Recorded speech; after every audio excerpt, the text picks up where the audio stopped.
आप social media पे नौजवानों देखते हो, नहीं देखते हो, गूगल बाबा से पूछो कि जिला अरवल के भारतीय समाज पार्टी के कार्यक्रम को खाली दिखा दो, आपको दिखाएगा तो आपका पसीना छूट जाएगा, इतनी बड़ी ताकत अरवल में क्यों खड़ी हो गई।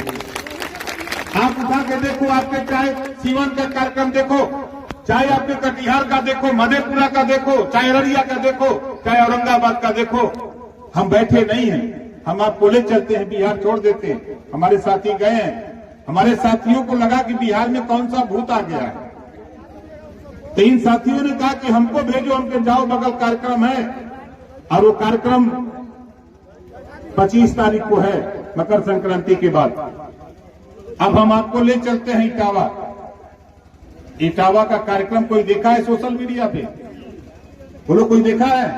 देखिए उन्हें 10,000 की भीड़ इटावा में थी, 10,000 की भीड़ अभी इसी इटावा में 28 दिसंबर को थे।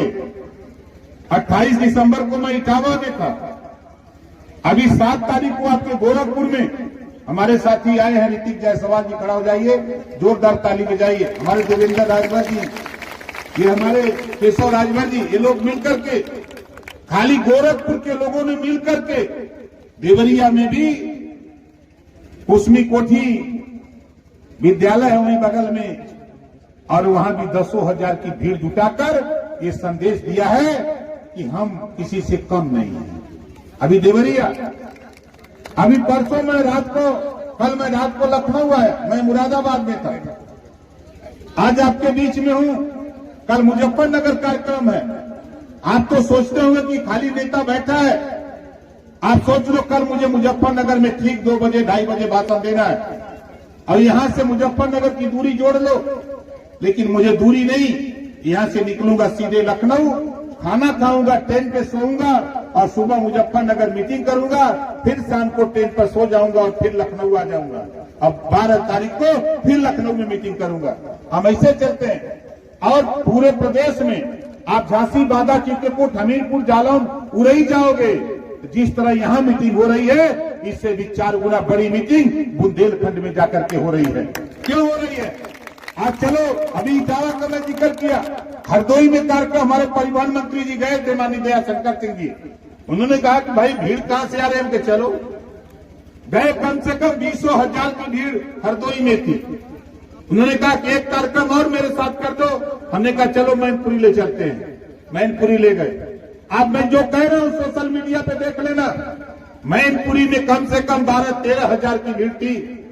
मैं एटा, इटावा, कन्नौज, कासगंज, फिरोजाबाद, अमरोहा चारों तरफ घूम करके देख चुका हूं।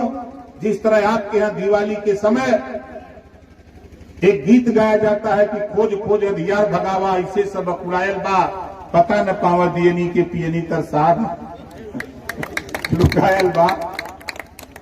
दीपक जलाया जाता है ना अंधेरा भगाने के लिए, ज्यों जलाते हैं दीपक तो अंधेरा सीधे नीचे आ जाता है।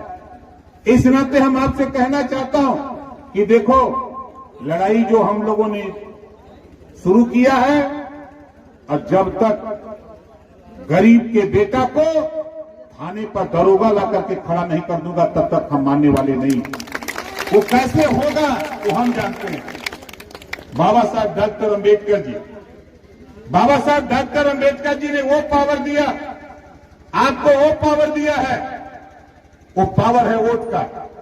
इसी वोट से एमएलए बनता है, इसी वोट से आपके एमएलए बनके मुख्यमंत्री चुनता है, इसी आपके वोट से सांसद बनता है, और सांसद जाकर के दिल्ली में जब पहुंचता है तो वहां प्रधानमंत्री बनाता है। वो आपके वोट के दम पे बनता है, वो किसी की मर्जी से नहीं बनता है। वो बाबा साहब डॉक्टर अंबेडकर जी की देन है कि हम और आप आज यहां भाषण भी दे रहे हैं, तो बाबा साहब डॉक्टर अंबेडकर जी की देन है।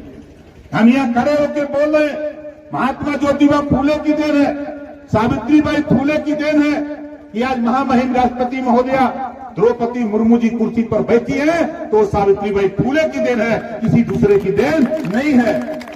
इस नाते हम आपसे कहना चाहता हूं कि देखो, आप जो चाहो इस वोट से वो आपको मिलेगा, जो चाहो वोट से वो सब कुछ मिलेगा।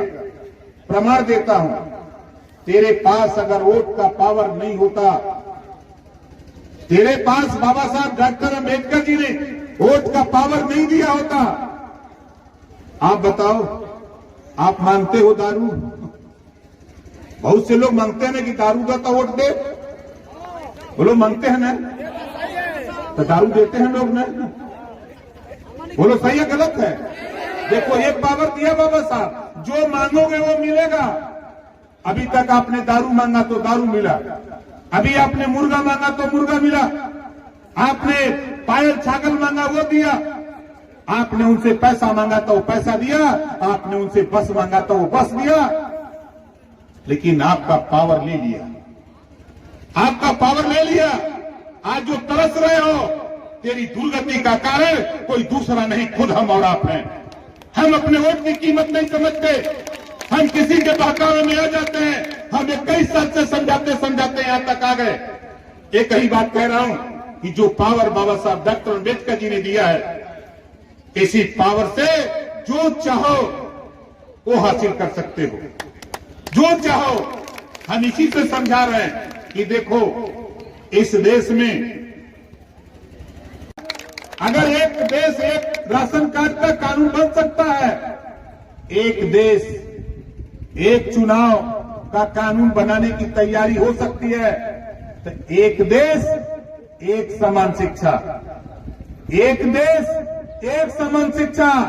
जो पाठ्यक्रम प्राइवेट स्कूल में है, वही पाठ्यक्रम सरकारी स्कूल में लागू कराने के लिए एक देश और एक वन नेशन और वन एजुकेशन की लड़ाई।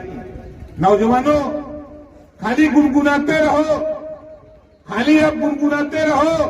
देखो देश के प्रधानमंत्री के सामने बैठ करके एक देश और एक समान शिक्षा की नीति देश में लागू करा करके मैं दिखाऊंगा, घबराओ नहीं, ये काम होगा।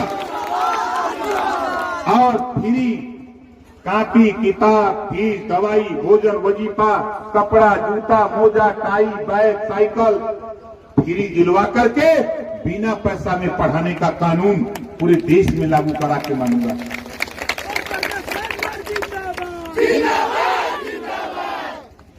दूसरा कानून क्या होगा?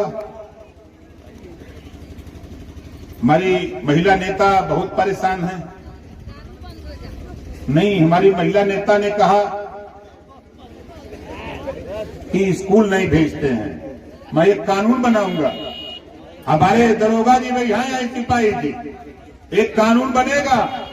जो माँ बाप सारी व्यवस्था शिक्षा के सवाल पे फ्री मिलेगी, इसके बाद भी जो माँ बाप अपने बेटा बेटी को स्कूल नहीं भेजेगा, ऐसे माँ बाप को जेल भेजने का भी कानून बनेगा।